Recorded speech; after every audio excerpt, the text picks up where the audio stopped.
Parting from my grandparents was the hardest thing I've ever had to do. I would have rather died than to leave them behind, because I didn't know where I was going, what was going to happen to me, what my life would turn out like. I didn't know how they would fare. I would have liked to be there and look after them, but that was not allowed.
The Yorkshire Dales were not as well known to us as the North York Moors. We lived nearer the North York Moors. So when we moved to the Yorkshire Dales, it was a case of finding a farm that was to let. We didn't have enough money to buy a farm, so we looked for a farm to let. And my parents thought, because I had come to this country with no knowledge of English whatsoever, no education, and I needed to do something for a living, and they thought farming would be an outlet for me to look after animals and earn a living.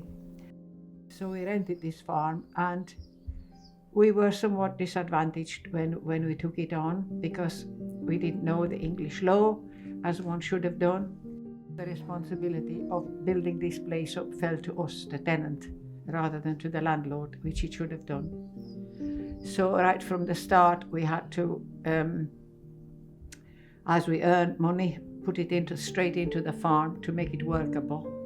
We had to put buildings up, bring it up to TT standard, which at that time was going. And we started selling milk from it. And in the end, we did turn it into a not too bad a dairy farm. The farm was at 1,200 feet, the house was at 1,200 feet above sea level, and the land went up to 1,400 feet, which is going somewhere. As we earned any money, we had to reinvest it straight into the farm. There was a roof going somewhere or a wall collapsing somewhere, and we didn't get any help from the landlord. So that was quite a downer.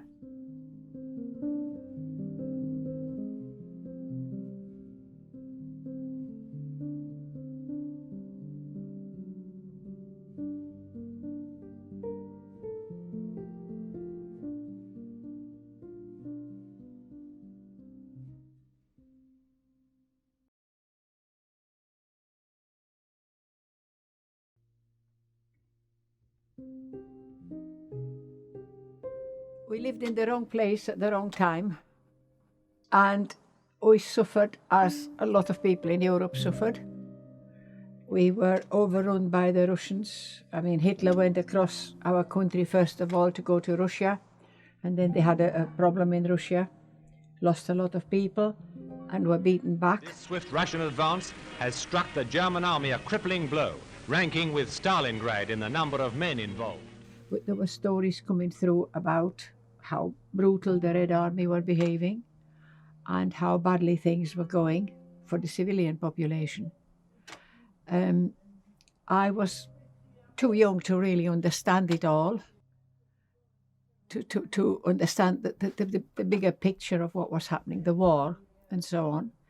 And I knew there was a war on from quite an early age, but one doesn't understand the ins and outs. Largest of the Balkan countries, Romania had been a Nazi satellite since she signed the Axis Pact in 1940.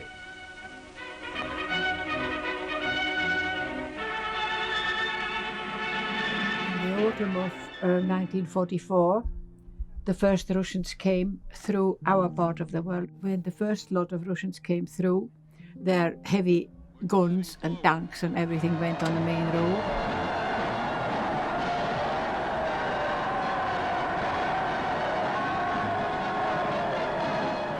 the soldiers walked on the footpath through the village, and people went outside to see these Russians, the monsters that we had all heard about.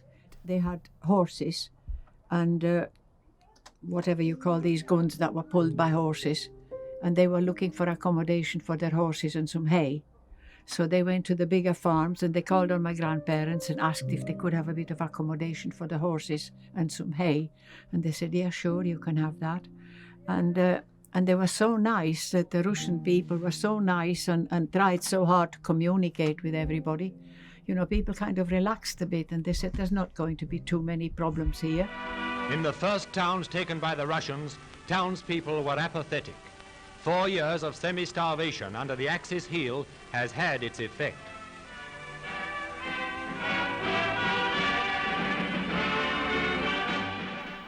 So when the Russians finally got over to the other side, the soldiers were given a bit of leave in villages. They were divided up, and so our village got a consignment as well. And when they came, the first thing they did is go around looking for girls. And of course, as soon as people realized this, every lady, female, girls, children, everybody went into hiding. So they now found themselves in a village which had no female population at all. And they were always drunk, unfortunately. And then people realized that these are now the Red Army. These were the Red Army that we heard so much about, the brutality and all the rest.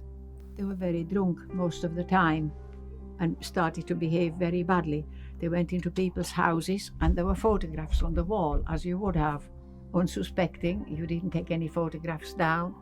There were photographs there of families. My grandparents had 2 daughters and they had a photograph taken of them when they left school. The Russians asked, where are the girls, you see? Well, some people tried this business, have died and gone to heaven. They didn't wear that at all. That didn't wash at all. So they beat the men up very badly in the village. During that time, an awful lot of ladies that were caught got gang raped. And one young boy who was in our street, his family had lost a son. They had 2 grown-up daughters. They were in hiding.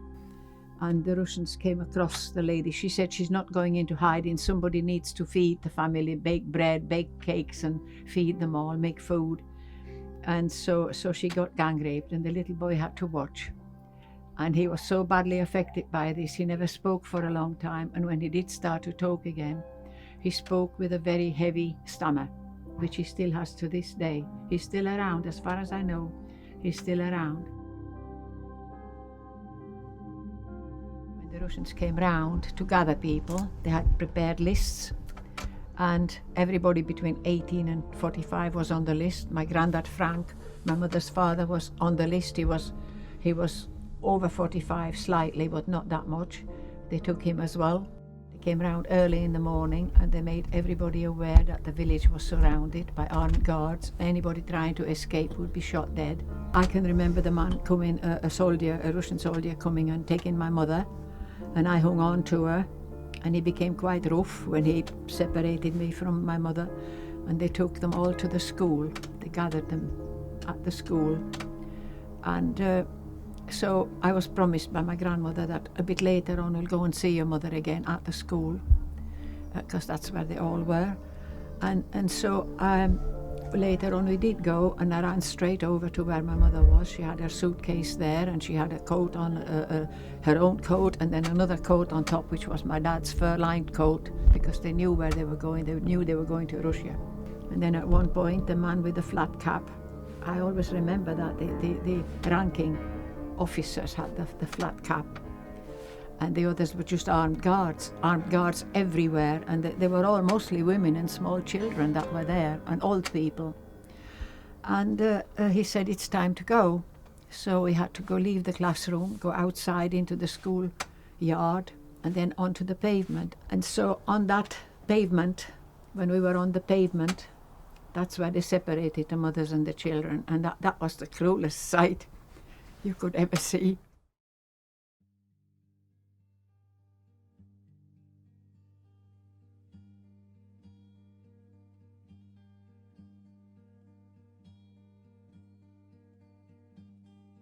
at the station where they unloaded us, there were people taken in 3 different directions, and we were told we had to go into that direction. So again, my auntie and I walked, and my grandparents went in with the wagon. And next of all, we came to a field, and again, it was a field that had armed guards all round.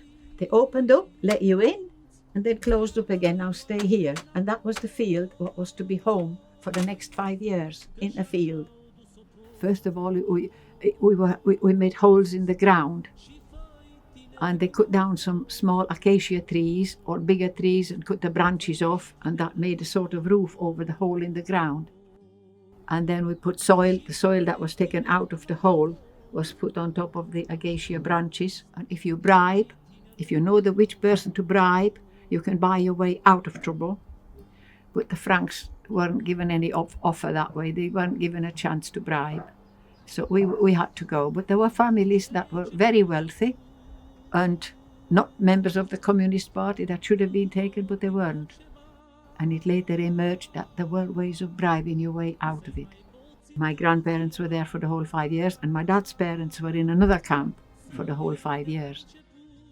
There was no barbed wire, but they made it quite plain that anybody found outside of where we should be, so many kilometers from where you're working, will be severely punished. And they did. They meant that. I've seen the results of some of these punishments. People were unrecognizable. We were put to work straight away. My granddad was put on to work in the harvest down there, and my auntie was working in the harvest, and my grandmother and I were given jobs wherever they had jobs for us to do. They brought bread now and again, but you had to queue up for it, and they had little loaves like the size of a tea plate, and that was made 3 rations. They cut 1/3 off, and then what was left they split into 2 halves. So that was 3 rations. That fed 3 people. But you had to queue. And when they ran out, that was it. There was no more now. They ran out, and that was it. In the end, I tried to make my way to the center of the camp and try and get some bread, and I collapsed. We suffered together, and I was always frightened that I would lose them. There was my grandparents and my mother's sister, Auntie Gertrude. She had come home from Russia. After 5 years, Stalin released them. They had them there 5 years, and after 5 years they were so worked to death that a lot of them had health problems and what have you. So he released them and let them go. So they came home, and we got notified to say that they were coming home by train. It was almost too good to be true. And sure enough, they did come, and there was this long train came, very, very long train, grossly overloaded, and everybody waving, both hands, they were all waving. I thought, I'll never pick out my auntie among all these people. So I went and stood with where our horse and wagon were, and I waited. I waited until I saw my grandparents come with auntie between them, and I thought, that's auntie, that's got to be auntie. So then I got off the wagon and I ran to greet her, and I never let go. I held her hand all the way. When we got back to the village, there was a short service in the church, and there was a silence, a minute or 2 silence for them that didn't make it. And then we went home, and home for us at that time was 1 room, the summer kitchen. That's all the communists left us, just 1 room. They enforced all sorts of ridiculous rules and regulations. They did inspections. They went around houses looking for trouble. If you had anything laid about that was written, they wanted to know what it was. Even a shopping list could be considered as perversive activity. You were plotting to overthrow the government and things like that. They were ridiculous. They couldn't expect. Something should have told them that you cannot force people into a channel like that and expect it to go on for any length of time. But it did. It lasted 70 years. Hardline communism lasted 70 years, and then they found it didn't work.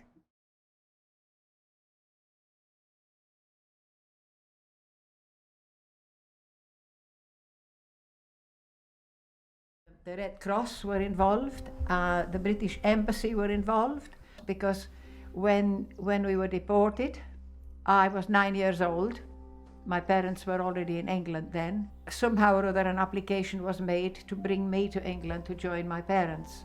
The people who make these decisions and put a stamp on it, they put in the application while Stalin was still alive to bring me to England. And of course at that time nobody was allowed to leave anywhere, in particular to go to the West. It was all very, very sad. I cried buckets full. I didn't want to leave my family. The idea was I would come to my parents, but they were two strangers to me. I didn't know them. I hadn't seen my mother since they took her away at gunpoint. My dad came on leave when I was 2, and I'd never seen them since. So I left not knowing what I was going to. I was going to two strangers, basically. My parents were strangers to me. So that was how I left the village. Parting from my grandparents was the hardest thing I've ever had to do. I would have rather died than to leave them behind, because I didn't know where I was going, what was going to happen to me, what my life would turn out like.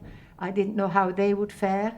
I would have liked to be there and look after them, but that was not allowed. It was a nice thing in a way to be able to come away from behind the Iron Curtain, but the unknown, having seen so much happen that one didn't think was humanly possible, having seen so many people die in sad circumstances, people tortured, all that. I didn't know what I was going to. I didn't know what England was like. It was the unknown.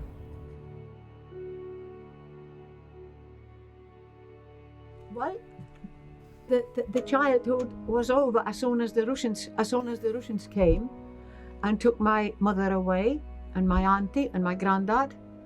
The village was depleted of young men because they were all in the war, and nobody got to know anymore if anybody was killed or wounded or anything. So that created a huge gap in many families' lives, including ours. We didn't know if my dad was alive or not. And then the family that were taken away to Russia, they were in the coal mines. They had to do coal mining. And about a third of them died fairly quickly. This might be a difficult question. So if you could speak to Joseph Stalin today, what would you say to him? If I could speak to him today, Yes. I would ask him what it is in his life that makes him do some of the things that they have done. Some of the things I've lived through, first-hand experience and so on. But later on, I learned, for instance, that Stalin would go to the Bolshoi ballet in Moscow and have a nice, pleasant evening watching the ballet, and then ask his chauffeur, have some refreshment, and then ask his chauffeur to take him to the office where he would sign death warrants for who was going to be executed tomorrow. And these were names. He didn't know anything about them, but some communist hierarchy put these chaps on a list and they will be executed tomorrow. I would ask him what it is that made that necessary, because people make mistakes in any kind of life, party, organization, anything. People make mistakes, and if people made mistakes, surely not everything warranted the harsh treatment that was meted out to us, that was meted out to my granddad Frank. He died in a hole in the ground, and he was put to death by the communists because he was a wealthy man. The world has evolved around people who invented things, people who made things. His forte was making money. He didn't hurt anybody, he didn't exploit anybody. He preserved eggs and he fattened poultry. And it all went to where people had a need for this stuff. He didn't commit any crime. Why did you feel, or do you feel, that you had to treat people like that? And can you live with yourself knowing what you have done? What you have done to innocent old people who have lived their life doing nothing wrong and suddenly got so badly treated. Why did you do that? Why was your system built? How did you think that the communist system would succeed built on such shaky foundations? And they are shaky. because human life is what it is. It's not to be trifled with like that. Yes. Okay. That would be my question to ask him. I don't know what he would say. He'd probably have me shot instantly for asking such a question, but that is what I would want to know.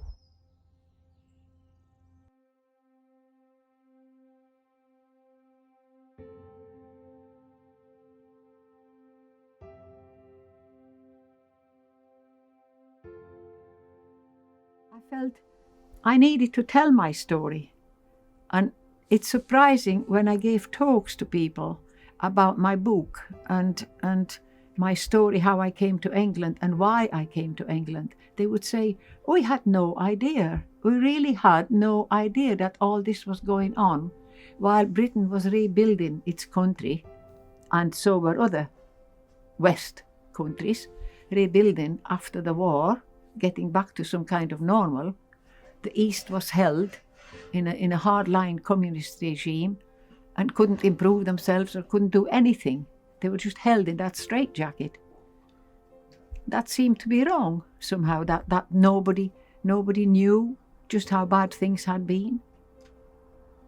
And they had been bad. They had been bad. They ruined endless lives. It's not nice to be a survivor sometimes. The nightmares go on. The stories go on. Some of my friends have died now in their 70s. And I don't know why I've been left so long. I'm 79 now and I'm still around. Sometimes life is quite hard and you carry a lot of burdens with you.